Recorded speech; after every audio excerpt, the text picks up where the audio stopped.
So when we talk catching, people don't always think, well, a pitcher should talk catching. Yes, he should, because you're throwing to those guys. So take me through some of your favorite guys, what it might be. It could be a conversation. It could be a setup. Take me through some of the things that you liked about some of your favorite catchers. The catcher is running the whole entire game, and the game is in check it out. I'm going to take you. Ramon Hernandez was the first catcher. Watch this. I'm going to show you 3 pitches of just a start of an at-bat. Give me that fastball away. Move out there nice and easy. Not a whole lot of glove movement. Throw it here. And when you hit the glove, again, no hitting the glove there, but nice and easy. He's easy. Does that make you easy? That was nice and easy. Stop the tape real fast. Josh Bard, a little bit more with the body movement, but again, watch where these guys start the tape, are asking for the ball, and watch their positive body language moving forward. We can start the tape.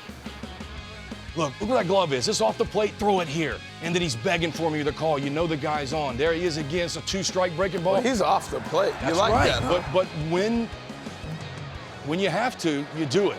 I want to show Salty Lamakia being able to move, and that's what your catcher does. That's what I'm talking about, Salty. Keep that ball in front when you're battling. That's what you told him right there? That's right. Look, I love a big play right there with a guy on third battling. This is Salty. Fastball in, fastball away, no. Okay, your third best pitch, but look again. He's ready for the ball to be in the dirt, and glove is where it's supposed to be. I thought that was cool, too.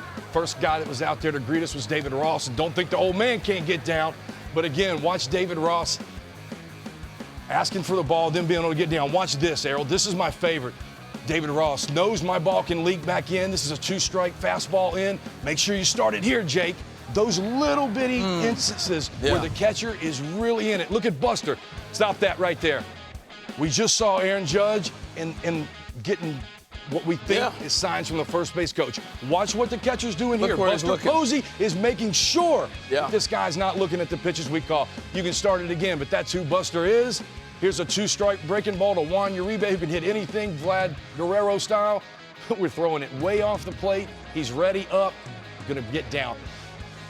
The 2 things that you saw late with Rossi and you saw Buster right there, the catcher is such in charge, and there was just something for me, H, about the body language of the catcher. Yeah. I didn't care if you were big or you were small, but I wanted you had to deke this runner, but when I came to you, when I started my motion, I wanted, you get down. All right, what you got me? What do you want me to do?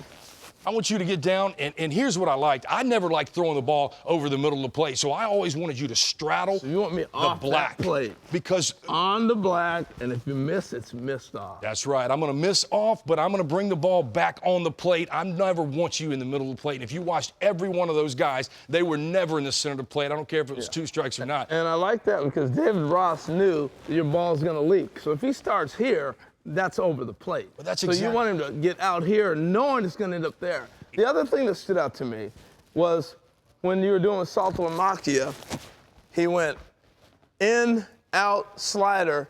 Who's making that final decision? Me. I never. Turn to the camera and tell you, who makes that final decision? The pitcher. I was told by Greg Maddux never to step on the mound unless you know the pitch you want to throw and why you want to throw it. And I took that very seriously and carried it on through my career. Never any disrespect. That catcher's calling what he thought was best there.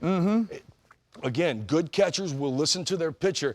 And again, it's about that camaraderie. It's about that chemistry. It's about going to dinner and talking about it. Yeah. Wilson Contreras hadn't been able to do that. But what I did see him doing was saying, start that breaking ball here and end it here. And those guys were on second base. I'm seeing big-time strides. The relationship that I have with those catchers and those 5 guys, and I had many more catchers, you were in the battle of your life. It's a very personal thing between you and that catcher and that batter. Yeah. When a catcher is on board and you know he's on board, there is something that does to the confidence of the pitcher. They're just building that rapport in St. Louis, and it's starting to pay dividends. And I love the fact that you make the final call. It's your pitch with conviction. And I think we've gotten to a point sometimes where we get so much information that the catcher's telling you, here's what we want thrown. And you may not have the conviction to make that throw. You have to have that ability to override and say, no, this is what I'm throwing. Well, that's when you get your best. Adam Wainwright tonight is going to call every pitch. I promise you that.